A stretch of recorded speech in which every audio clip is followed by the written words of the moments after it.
Assalamualaikum warahmatullahi wabarakatuh. Salam sejahtera untuk kita semua.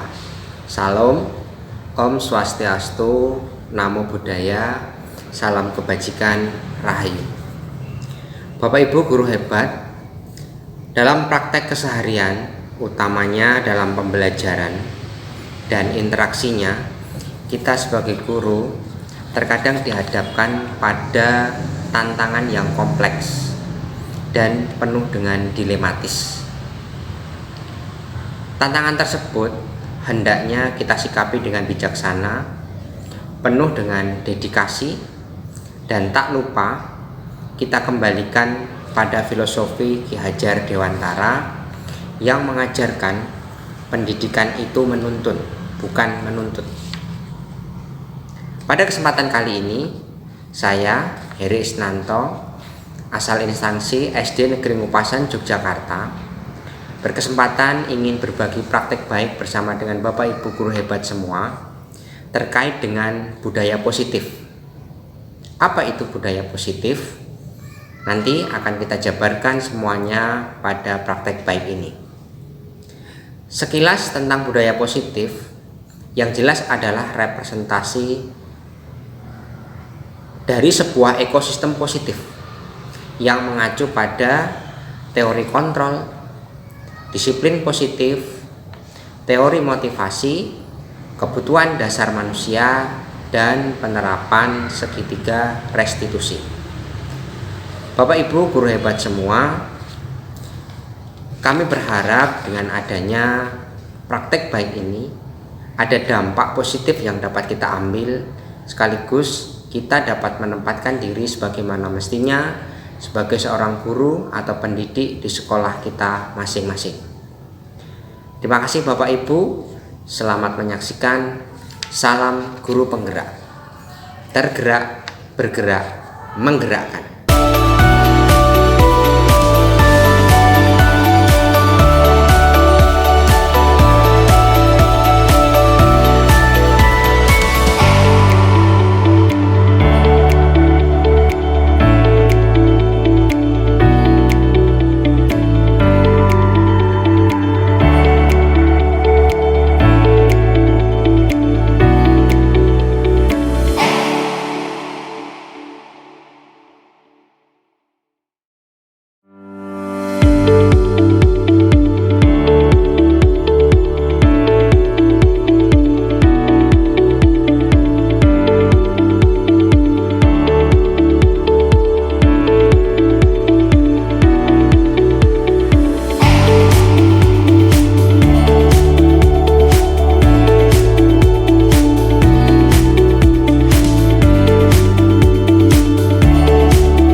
Baik, selamat siang. Assalamualaikum warahmatullahi wabarakatuh. Baik, apa kabar Bapak Ibu semua, sehat? Ya, Alhamdulillah sehat. Hari ini saya Heri Sunanto kebetulan mendapat kesempatan menjadi calon guru penggerak angkatan 9, dan pada kesempatan siang hari ini izin berbagi dengan Bapak Ibu semua, mengganggu waktu istirahatnya terkait dengan budaya positif Bapak Ibu. Nah, mohon maaf karena saya membuatnya dalam bentuk hangout, jadi nanti Bapak Ibu akan saya share file ini di grup saja. Jadi nanti Bapak Ibu bisa membaca kembali setelah kegiatan ini selesai. Baik Bapak Ibu, hari ini yang ingin saya sharingkan kepada Bapak Ibu dan nanti minta pendapat Bapak Ibu adalah terkait dengan budaya positif. Nah, apa itu budaya positif? Nah, saya ingin memflashback terlebih dahulu terkait dengan pengalaman kita bersama. Coba Bu Risa, oke, saya minta pendapatnya Bu Risa. Apa yang ada di benak Bu Risa terkait dengan budaya positif? Sepemahaman Bu Risa, budaya positif itu apa? Baik, terima kasih atas pertanyaan yang diberikan. Ya, menurut saya budaya positif itu budaya yang baik, Pak. Jadi yang kesehariannya itu diterapkan sopan santun gitu, Pak. Ya. Oke, sopan santun, intinya budayanya budaya baik gitu ya. Baik, terima kasih Bu Risa. Tepuk tangan untuk Bu Risa, Bapak Ibu. Baik, saya ingin minta pendapat yang kedua, Mas Indra. Oke, saya panggil Mas, lebih muda dari saya soalnya. Oke, baik Mas Indra. Selain hal baik Mas Indra, kira-kira budaya positif apa Mas Indra? Setahu Mas Indra? Terima kasih Pak Heri atas waktunya. Menurut saya budaya positif itu nilai-nilai baik Pak. Nilai-nilai baik dari peserta didik yang ada di sekolah. Ya, oke. Nilai-nilai baik peserta didik yang ada di sekolah. Iya Bapak Ibu. Intinya pendapat dari Mbak Risa dan Mas Indra pada dasarnya kita garis bawahi itu adalah hal positif ya, hal baik. Nah, dulu di zaman Ki Hajar Dewantara itu, kalau saya boleh berbagi, ada istilah pendidikan itu sifatnya menuntut, gitu ya, tidak menuntut, ya itu yang paling pokok. Jadi pembelajaran yang benar tidak menuntut. Tapi kenyataan yang ada sekarang, coba kita sebagai guru, kadang di hadapan murid itu kalau PR tidak dikerjakan, jatuhnya apa biasanya yang kita lakukan? Apa masih kira-kira? Punishment, ya. Paling banter punishment. Yang kedua itu biasanya kita akan melakukan sesuatu yang ketika murid itu membuat kita jengkel sekali, tidak tertutup kemungkinan tangan kita itu ikut bergerak, walaupun itu presentasinya kecil atau prosentasenya kecil, hanya mungkin menyentuh meja dengan halus tapi bersuara, gitu ya, halus tapi bersuara. Kemudian kadang kita sampai mengeluarkan kata-kata yang agak bernada tinggi. Nah, oke. Untuk ke arah sana, coba Bapak Ibu, kira-kira ini kita setuju apa tidak? Oke, kita ganti. Coba Mbak Zulfa, ayo Mbak Zulfa. Kira-kira Mbak, coba menurut Mbak Zulfa, poin yang pertama, setuju apa tidak? Hukuman dapat mendisiplinkan anak. Baik, menurut saya hukuman dapat mendisiplinkan anak, menurut saya kurang baik, Pak. Ya, kenapa Mbak? Karena dapat menimbulkan trauma bagi anak atau malu. Betul sekali, trauma. Oke. Baik, terima kasih Mbak Zulfa. Yang kedua, pemberian hukuman dengan hal-hal positif seperti membaca, membersihkan halaman sekolah, dapatkah meningkatkan kedisiplinan anak? Coba Mbak yang kedua, siapa ya? Mbak Tata. Ya Mbak Tata. Kira-kira bagaimana? Terima kasih. Menurut saya pemberian hukuman dengan hal positif seperti membaca, membersihkan halaman sekolah dapat meningkatkan disiplin anak. Menurut saya setuju dikarenakan yang dikembangkan di situ adalah membersihkan halaman sekolah, seperti membaca itu kan hal-hal yang memang harus ditubuhkan di peserta didik. Jadi setiap positif, hal positif tersebut dapat dikembangkan dan diharapkan dapat menjadi kebiasaan peserta didik. Terima kasih. Baik, terima kasih Mbak Tata. Oke, coba terima kasih untuk pendapatnya. Kita lanjut, nanti kita simpulkan di akhir. Mbak Rita, coba Mbak Rita. Yang terakhir, memberi penghargaan dapat meningkatkan motivasi belajar anak. Betul apa salah? Setuju atau tidak? Kalau dari saya itu setuju nih Pak. Memberi penghargaan dapat meningkatkan motivasi belajar anak karena dengan kita memberikan reward, anak akan merasa dia itu motivasinya juga semakin meningkat seperti itu Pak, kalau diberikan dengan penghargaan dan juga reward gitu Pak. Ya, oke, baik, terima kasih Mbak Rita. Baik, Mbak Tata dan Mbak Rita sudah menyampaikan pendapatnya. Nanti kita ulas di belakang. Bapak Ibu, ada hal yang kita tidak atau kemarin-kemarin belum kita pahami. Saya juga mendapatkannya ini belum lama ketika mengikuti guru penggerak ini, dan ternyata ajaran taman siswa itu kalau kita dalami betul-betul, ternyata poin yang kedua dan poin yang ketiga itu bisa kita nilai tidak kita setujui. Kenapa Bapak Ibu? Ada satu hal yang ditekankan pada poin kedua. Sekalipun pemberian hukuman itu dalam bentuk yang mendidik, tapi itu ada nilai traumatiknya yang sedikit berpengaruh, walaupun itu positif. Itu yang kedua. Yang ketiga, penghargaan. Kami sebagai guru pernah juga kalau anak itu berhasil menjawab, ya kan, misalnya Mas Indra, tepuk tangan anak-anak, atau apa namanya itu, memberi reward berupa apa itu misalnya benda itu ya Mas, atau biasa dengan memberikan hal-hal hadiah yang lain, ternyata itu juga kurang baik. Kenapa? Efeknya hanya jangka pendek saat itu. Dia akan mengalami dampak ketergantungan, dia akan mengalami dampak punya, setiap kali melakukan sesuatu pasti punya pamrih. Itu yang jeleknya. Nah, dasarnya apa? Mari kita coba Bapak Ibu lihat ke dalam paradigma ini. Kalau Mas Indra misalnya menulis sebuah kata yang penting, kata itu rahasia sebenarnya.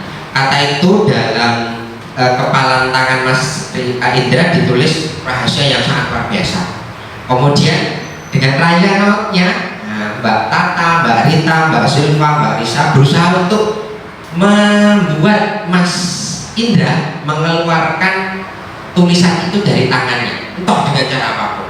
Nah, kira-kira kemudian apa yang akan terjadi dengan Mas Indra ketika dapat pengaruh yang sedemikian besar dari luar, dirayu, diiming-iming misalnya, pokoknya Mas ini kalau mau menunjukkan ke saya nanti saya beri ini, saya beri ini. Nah, kira-kira coba kalau Mas Indra yang menjadi seperti itu, coba Mas, kira-kira bagaimana menurut Mas Indra? Akankah kertas itu diberikan?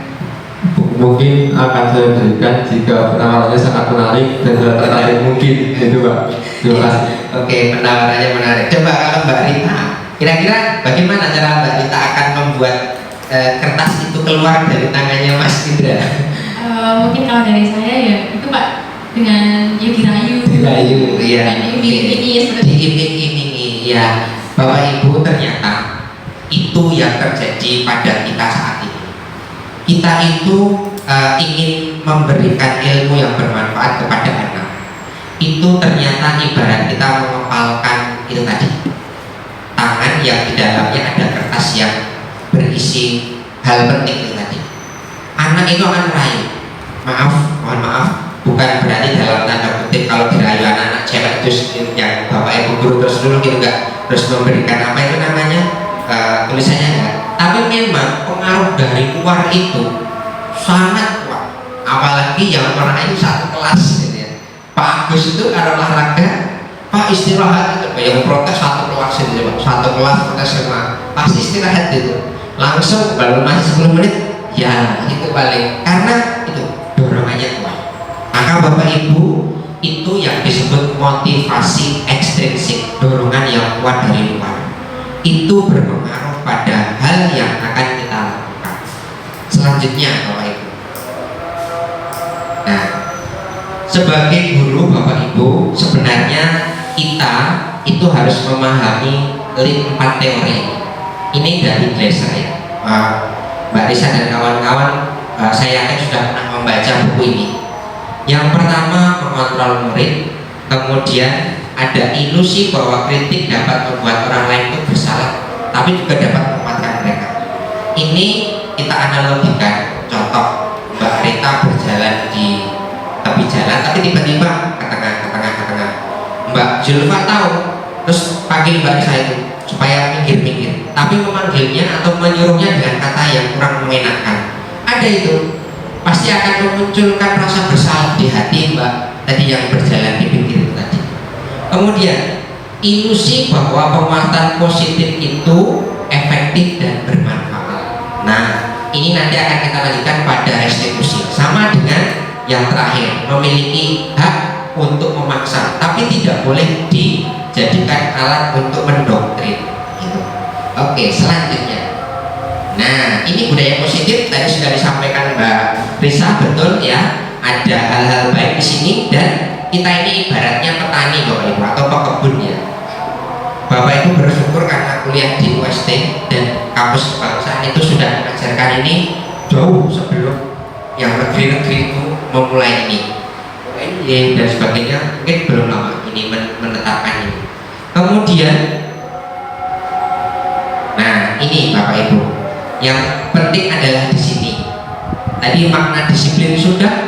Ketika kita membiasakan anak, kemudian ada teori 5 posisi kontrol. Coba saya minta pendapat lagi Mbak Uni ya, Mbak Uni banyak direkomendasi ini Mbak Uni. Oke Mbak Uni, coba kira-kira dari 5 posisi kontrol: penghukum, pembuat rasa bersalah, teman, pemantau, manajer. Nah, kira-kira yang pernah Mbak Uni lakukan yang mana sebagai pengalamannya sebagai seorang guru ya, yang mana kira-kira? Pernahkah melakukan penghukum? Baik, terima kasih Ya, atas waktunya. Jujur saja saya pernah mengalami penghukum saat di sekolah. Ya. Rasanya gimana Mbak kalau dihukum? Rasanya itu ada takutnya gitu Pak. Ya, dihukum. ada takutnya, kadang membekas ya Mbak. Sampai hari ini mungkin masih ingat, oh itu guru saya yang seperti itu. Bapak Ibu, ini 5 posisi kontrol. Saya akan coba jabarkan sedikit, hanya berbagi saja karena waktunya juga terbatas. Penghukum itu adalah posisi yang terburuk bagi seorang guru karena akan memberi dampak bahwa si anak ini yang kedua menjadi orang yang merasa sangat bersalah bahkan tidak berharga. Jangan dilakukan. Yang kedua jelas sudah menjadi pembuat rasa bersalah. Ini kata-katanya biasa, halus tapi tajam. Misalnya Agus tidak masuk 3 hari. Terus tanyanya begini, Gus, kamu kenapa tidak masuk? Nah, awalnya begitu. Terus dijawab sama Agus, ya Bu, saya kemarin tidak ada yang mengantar. Oh, kalau begitu besok ini aja ya, buat rapor sendiri ya, buat nilai sendiri ya, buat sekolah sendiri ya. Nah, itu Bapak Ibu. Kata-kata itu akan membuat anak itu memang merasa bersalah. Dia akan muncul disiplinnya, tapi itu membekas. Kok guruku banget ya, soal kata-katanya nggak mengenakan banget ya, kok begini gitu. Yang ketiga teman, ini yang bagus, tapi kadang-kadang disalahartikan anak. Maaf ya ibu-ibu, kadang sok dipeluk sama dipendangi yang anak-anak laki-laki. Maaf, di kelas saya itu ada yang kalau mendangi begini, tapi tangannya bergerak. Nah ini, ada ini kelas 5. Di kelas 6 ada namanya Fadil. Nah itu istimewa. Kalau begini, ya akan apa namanya? Grepe-grepe, tapi grepe-grepenya tidak ke arah yang lain, hanya usir. Yang selanjutnya kadang ketika mereka berperilaku akrab dengan gurunya, mereka akan melonjak. Kalau berbicara tidak pakai bahasa yang santun, bahkan cenderung ngoko ya Mbak. Iya Pak, kabarnya Pak, aku ini mancung ya Pak. Nah gitu, biasanya gitu. Ada yang kayak gitu. Nah Bapak Ibu, yang terbaik yang pada ini kita memantau, mengontrol, tapi juga sebagai manajer, artinya mengelola mereka, menimbulkan rasa bersalah dengan cara yang minimalis. Caranya membuat mereka sadar dengan perilakunya sendiri. Kemudian Bapak Ibu, terkait ini kita akan mencoba masuk ke sini 5 kebutuhan dasar manusia. Manusia itu dipungkiri apa tidak, itu pasti punya ini kebutuhan bertahan, survival.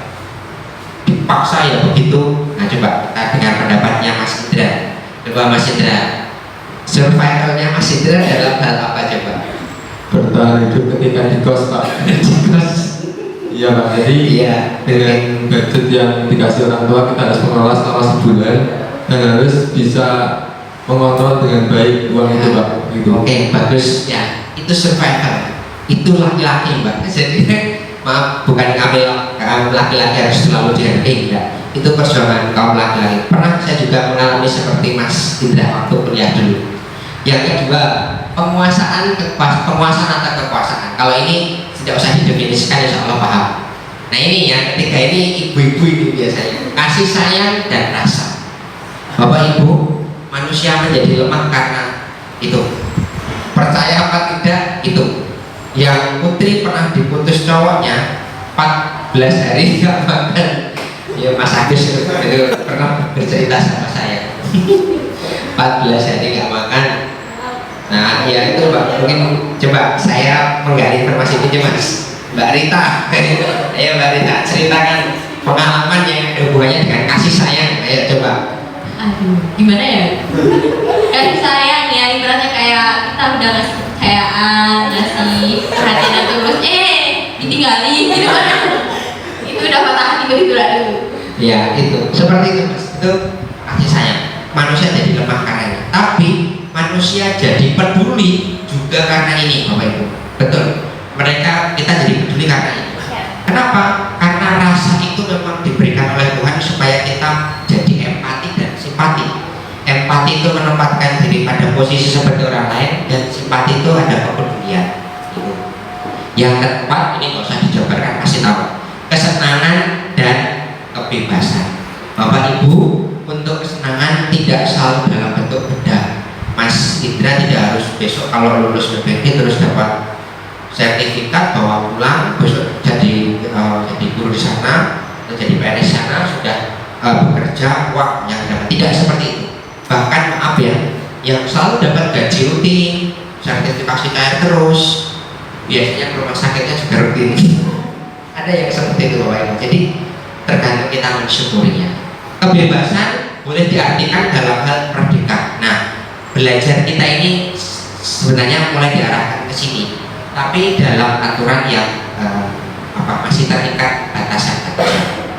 Ini yang ketiga, menstabilkan. Yang ketiga yang akan saya sampaikan adalah segitiga restitusi. Bapak Ibu, saya ada semacam video yang mudah bisa disimak.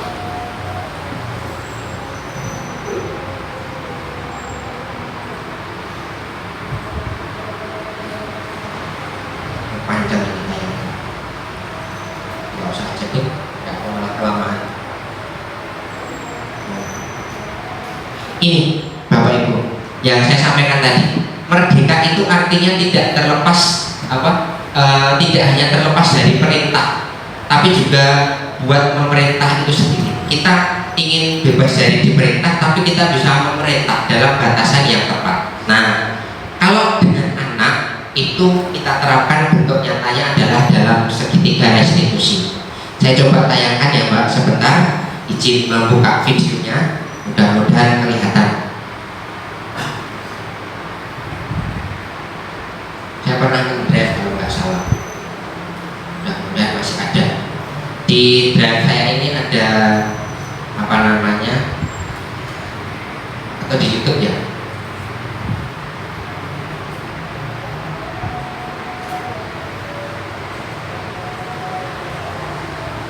Ini ada YouTube saya, tapi ini dulu isinya curhatan hati Pak. Nggak usah dilihat. Saya hanya ini harus masuk ke sini dulu sebentar ya. Tinggalnya beda. Saya lompat dulu. Saya ada segitiga restitusi. yang bisa dipakai untuk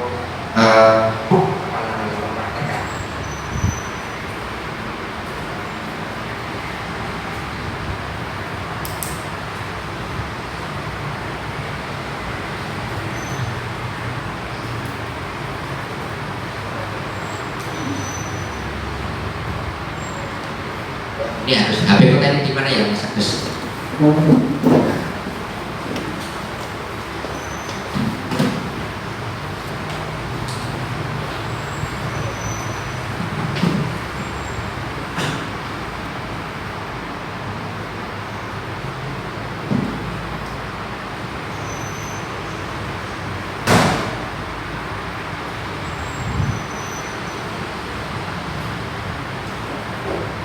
Saya juga habis OP Mas. Sudah OP belum? Ya. Nanti akan merasakan tantangan yang sedikit. Itu gimana ya menariknya ya? Di sini kah? Oh, bukan.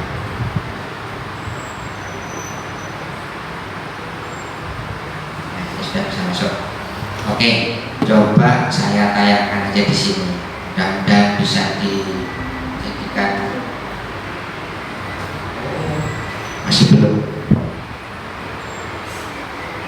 Ini sinyalnya di sini bagus sekali.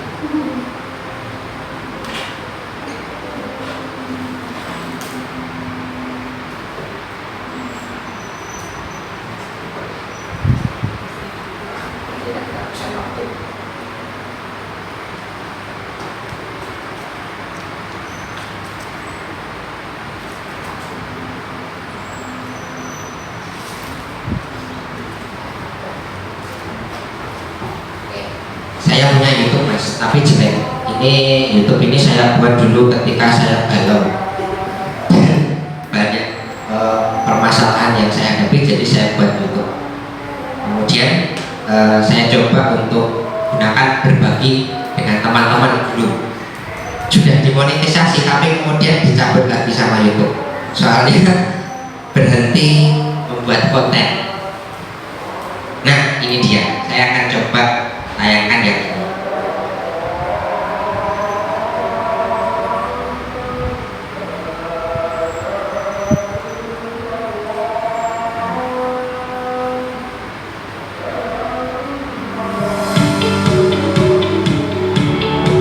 Singkat saja.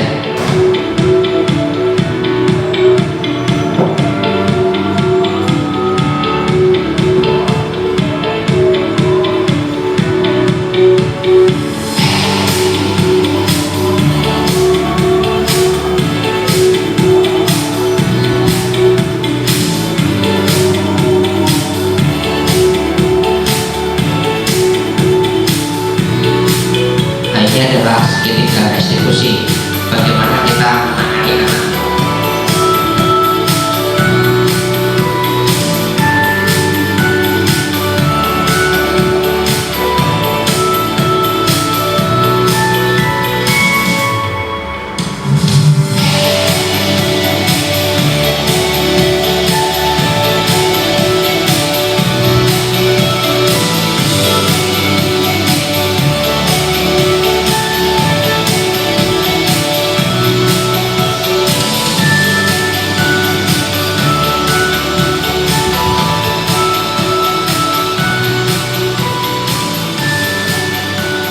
Ini kasus aku. Mungkin Bapak Ibu sudah ada yang pernah ketemu Sabram nafas Panelu pas 5. Nah ini. Baik.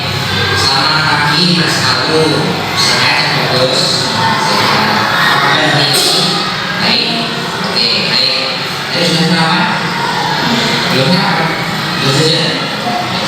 Oke, baik. Alu, Pak Heri tanya. Berdasarkan laporan Bapak Ibu weekend, kemarin aku main bola, terus bolanya naik balon sekolah sampai kita ditanya, coba ceritakan pagi kejadiannya, iya sudah, yuk.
Ini bukan tangan kiri Mbak, tapi kameranya ngambilnya itu pas pantangan kiri.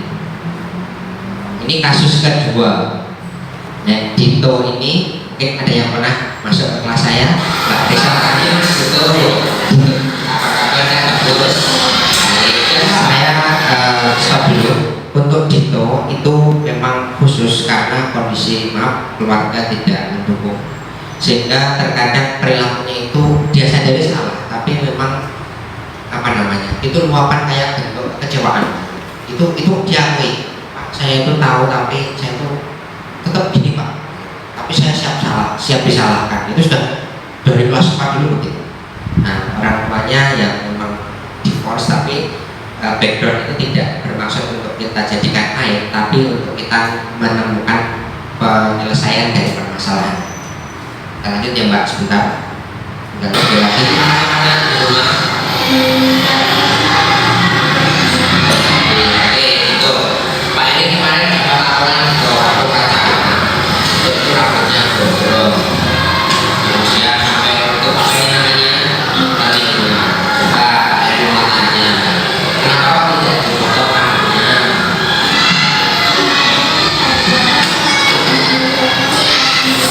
Dipotongnya yang sebelumnya sampai sini.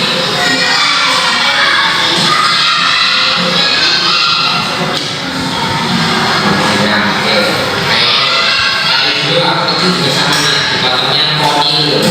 Tapi tidak terlalu potong sih, dibatangkan gitu supaya mungkin itu kalau rambut gundul itu boleh apa katanya? Biasanya pada bagus. Semuanya tuh rasis apa lah. Kalau itu tahu itu mengganggu, nyaman nggak tahu kalau rambut bener itu? Nggak baca nggak? Kalau rambut bener nyaman, belajar dari kita. Kira-kira setelah itu kita mau ngapain? Potongnya gimana? Mau di model apa? Rencananya? Potong pendek. Potong pendek gimana? Rumah, salon. Itu sering di film salon itu utama sama potong. Oke, baik. Kira-kira kalau kita sudah tahu itu kira-kira kapan?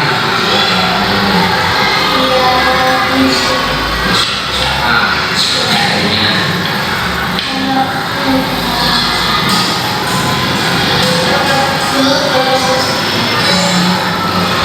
itu ya rambutnya dari terus garisnya juga di itu kalau rambutnya disesuaikan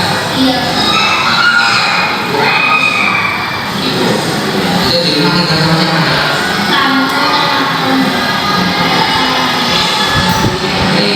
Di rumah kita rambutnya dari saya bisa dan kalau rambut itu kan dulu apa kita boleh boleh rapi kelihatannya itu orang yang tidak itu ya toh. Oke setelah ini nanti itu nanti ada yang baik boleh saya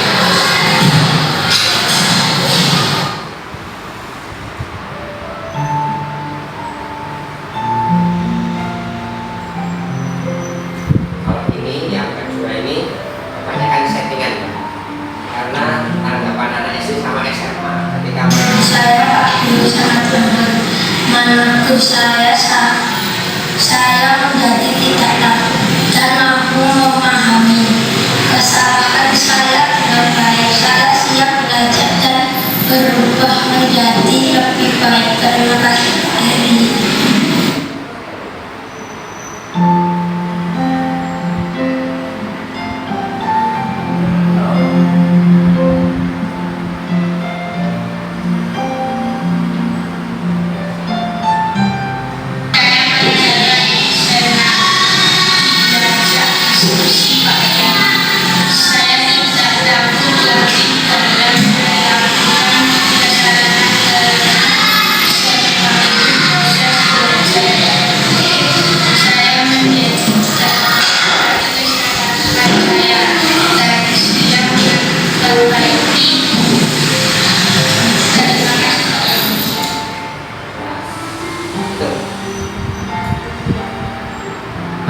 Itu Bapak Ibu sekilas tentang video yang saya buat kemarin. Coba saya minta ya Mas Indra gantian satu-satu dinyalakan. Kira-kira Mas Indra melihat kasus 1, kasus 2, tapi saya ingin komentar yang kasus kedua tentang Dito. Bagaimana Mas Indra melihat seorang Dito, Mas? Anak yang seperti apa menurut Mas Indra? Menurut saya Dito itu anak yang aktif Pak, butuh perhatian ya. Dia itu karena mungkin kurang perhatian di rumah, jadi Dito itu mencari perhatiannya dengan teman-teman dan gurunya di sekolahan. Jadi dia itu bertingkah beda dengan anak-anak yang lain Ya. gitu Pak. Terima kasih. Terima kasih Mas Indra. Itu Dito, Mbak. Jadi kalau Mbak Dita besok masuk kelas 5 atau mungkin Mbak Zulfa masuk kelas 5 ketemu dengan Dito, itu pasti pertama kalinya jadi anak-anak Dito akan mendatangi dengan dari atas sampai bawah. Setelah mulai kenal gitu kan, lihat dulu awalnya biasa, nanti lama-lama ketika di pembelajaran dia akan mulai menunjukkan aslinya. Tapi ketika kita nasihati dia mau, cuma nanti akan kembali lagi. Potong rambut itu sudah diingatkan beberapa kali, nanti diponi sampai belakang, sampai depan itu, sampai kadang menutup telinga dan sebagainya. Gondrong sedikit sih nggak apa-apa, tapi itu sampai menutup telinga terkadang. Memang di rumah kondisinya demikian itu. Nah, terkait dengan itu, kita kembali ke sini tadi. Ada hal yang ini harus kita ingat, dihukum oleh penghargaan. Penghargaan berlaku sama dengan hukuman. Itu kenapa kita memberi reward itu posisinya sama dengan menghukum. Efeknya hanya jangka pendek. Si anak itu akan merasa senang ya hanya saat itu, kemudian anak akan trauma itu panjang kalau yang dihukum. Itu perbedaan signifikannya di situ, ada efeknya masing-masing. Nah, kenapa itu tidak boleh? Itu karena tadi sudah disampaikan Mas Indra, kondisi anak yang butuh perhatian tadi itu nggak bisa kita terapkan seperti ini. Jadi dihukum oleh penghargaan itu ada pengaruh jangka pendek dan panjangnya.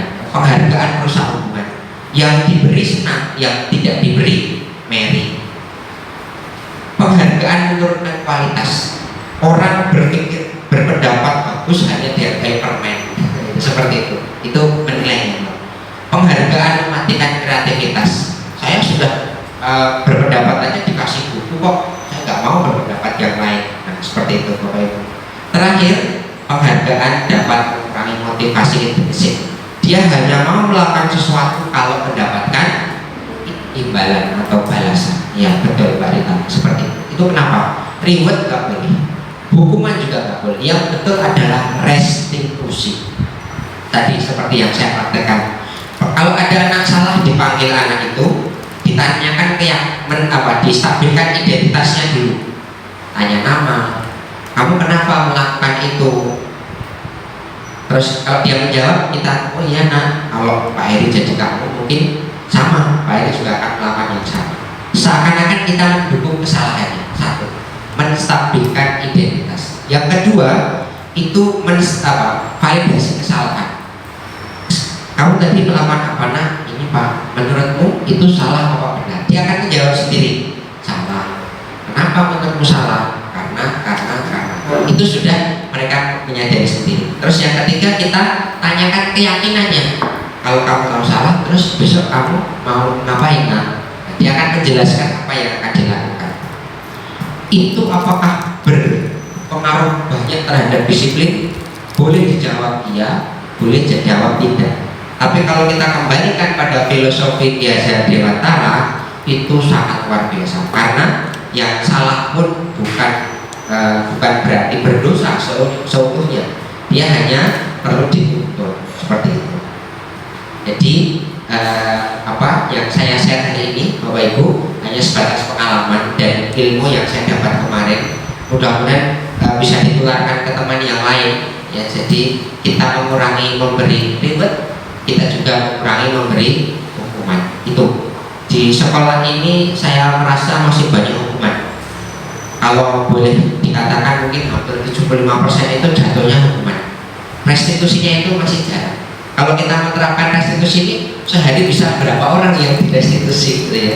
Tapi memang proses itu harus kita latih pelan-pelan. Karena sesuatu yang kita ubah itu pasti akan memberikan dampak seperti itu. Ada yang mau disampaikan Mas Indra? Saya mungkin sedikit bertanya Pak. Ya. Tadi cara restitusi ini untuk anak apakah memberikan dampak perubahan tingkah laku anak berkepanjangan atau tidak, atau cuma setelah dia dikasih nasihat dia akan mengulang lagi setelah dia lupa dengan nasihat tersebut, atau malah anak tersebut bisa memikirkan nasihat gurunya secara berkepanjangan Pak? Terima kasih. Baik Mas Indra, pertanyaan yang sangat luar biasa. Ya, satu pertanyaan yang disampaikan Mas Indra arahnya ke dampak. Bapak Ibu, kita akan ulas kembali sedikit tentang filosofi belajar Dewantara. Pendidikan itu hakikatnya tadi menuntut, ya kan? Ibaratnya kita seorang petani, maka kita hanya membersihkan rumput. Kemudian kalau tanamannya layu ya disiram, kalau tanamannya kering ya mungkin diberi pupuk lagi, ditambahi zat makanan yang lain yang bergizi dan sebagainya. Nah, sama dengan yang restitusi Mas Indra, dampaknya akan dirasakan anak hari itu, tapi perlahan-lahan akan mulai membiasa.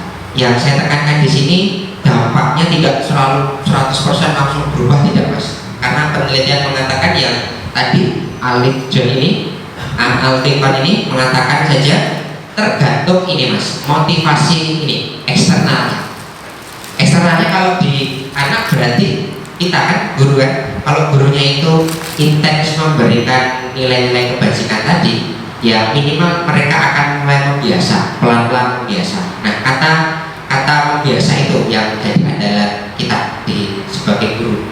Kalau ditanyakan berdampak apakah itu panjang Pak, jawabnya membiasa minimal, gitu ya, membiasa. Kalau dampak panjangnya militer itu yang dampak panjang. Contohnya ada, saya punya anak di SMA 3 Mbak. Dia kalau pulang sekolah telat 2 menit itu nggak boleh masuk rumah. Anak perempuan suruh putar dulu rumahnya di sini, di Ngampilan ini.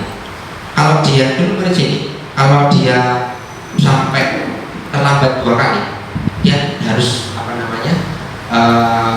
berlari di mana ya, pendopo di Suranatan atau apa mana itu, harus berlari berapa kali gitu. Pokoknya adiknya cerita, kakaknya Febri itu bercerita seperti itu dampaknya luar biasa, traumatiknya tinggi. Nah, mungkin itu Mas Indra untuk hukuman atau dampaknya. Ada lagi? Terima kasih Pak, mungkin cukup. Ya, oke, baik, terima kasih Mas Indra. Mungkin dari Mbak Rita atau kawan-kawan yang lain ada? Tidak? Baik, kalau tidak ada, saya berterima kasih pada Mbak Rita, Mas Indra, Mbak yang lain. Saya namanya untuk Mbak Zulfa, Mbak Uni. Ya, mudah-mudahan ilmu yang sedikit ini bisa kita sharingkan bersama. Nanti Bapak Ibu juga bisa mendesinasikan kepada teman yang lain, hanya untuk mulai membiasakan. Ya, kalau diminta untuk merubah semuanya kita tidak bisa, tapi minimal sudah ada yang memberikan contoh awal, jadi kita mulai ada gerakan sedikit. Mungkin itu banyak kesalahannya, saya mohon maaf. Terima kasih atas partisipasinya. Tidak ada snack, seharusnya besok. Terima kasih, saya akhiri. Assalamualaikum warahmatullahi wabarakatuh.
Bapak Ibu guru hebat, demikian tadi berbagi praktek baik yang dapat saya lakukan. Pada poin pertama, bagian pertama, saya menampilkan beberapa video terkait peserta yang kami ajak berdiskusi, terdiri dari Bapak Ibu guru, diikuti oleh beberapa mahasiswa PPL yang ada di tempat kami. Jumlah peserta totalnya adalah 18 orang. Bapak Ibu yang kami hormati, Bapak Ibu guru hebat, mudah-mudahan dengan berbagi praktek baik terkait dengan budaya positif yang tadi sudah kita paparkan bersama, kita diskusikan bersama, ada dampak dan nilai baik yang bisa kita ambil, utamanya terkait dengan penerapan budaya positif di sekolah. Kita tahu Bapak Ibu bahwa penerapan budaya positif di sekolah memang banyak ragamnya. Mungkin sudah kita lakukan jauh-jauh hari sebelumnya, tapi tidak bisa kita pungkiri bahwa penerapan budaya positif itu punya efek dan dampak yang luar biasa. Jika penerapannya baik, dampaknya pun baik. Jika penerapannya kurang maksimal, dampaknya pun kurang maksimal, dan seterusnya. Bapak Ibu guru hebat, sekali lagi terkait dengan budaya positif, kita sudah belajar yang pertama, teori motivasi. Kemudian yang kedua, teori kontrol. Yang ketiga, 5 dasar kebutuhan manusia. Kemudian yang keempat adalah disiplin positif. Pada poin yang kelima, kita belajar penerapan segitiga restitusi.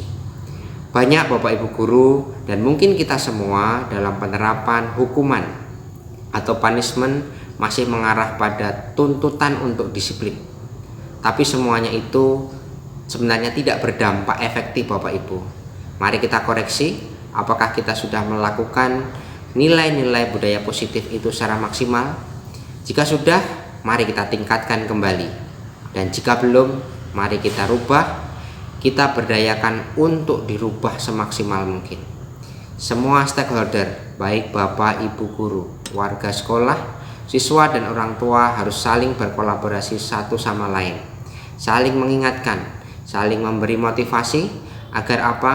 Semua tujuan pendidikan berlaku dan berdampak baik serta benar-benar memberi efek maksimal terhadap lulusannya. Kita tidak bisa pungkiri bahwa pendidikan Indonesia saat ini sedang bertransformasi. Transformasi yang diharapkan adalah transformasi pada dunia pendidikan yang benar-benar maksimal dan memberi efek yang luar biasa. Bapak Ibu, mudah-mudahan semua yang kita pelajari hari ini bermanfaat. Salam guru penggerak, tergerak, bergerak, menggerakkan.